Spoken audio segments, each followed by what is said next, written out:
వహిస్తున్న సిద్దిపేటలో 61.37% అధ్యక్ష.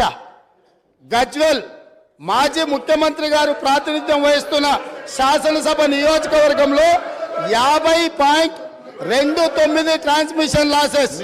ఇప్పటి వరకు అక్బరుద్దీన్ ఓవైసీ గారు ఏదైతే చెప్తున్నారో హైదరాబాద్ సౌత్ నుంచి 43% ట్రాన్స్మిషన్ లాసెస్.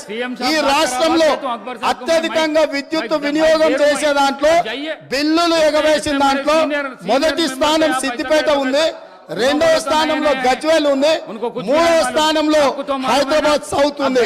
ఈ ముగ్గురు లీడర్లే 10 సంవత్సరాలు తెలంగాణ రాష్ట్రాన్ని పరిపాలించి విద్యుత్ బకాయిలు చెల్లించక మొండి బకాయిలల్లా సిద్దిపేట, గజ్వేల్, హైదరాబాద్ సౌత్ ఉన్నది అధ్యక్ష.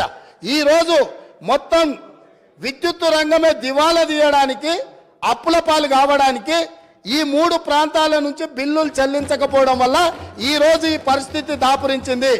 నేను ఇప్పుడు మీ ద్వారా సభ్యులను నేను అడుగుతున్నా అధ్యక్ష, ఇన్ని పెండింగ్ బకాయిలు ఉన్నాయి, ఇంత బాధ్యతతో మాట్లాడినా, ఇంత డేటా తీసుకొని మాట్లాడినా అక్బరుద్దీన్ ఓవైసీ గారు ఎస్ మా ప్రాంతాల నుంచి బిల్లు చెల్లింపులో బకాయిలు ఉన్నాయి, నేను హరీష్ రావు గారు అదేవిధంగా చంద్రశేఖర్ రావు గారు బాధ్యత తీసుకొని ఈ బిల్లులు చెల్లిస్తామని ఎందుకు ముందుకు రాలేదు సార్?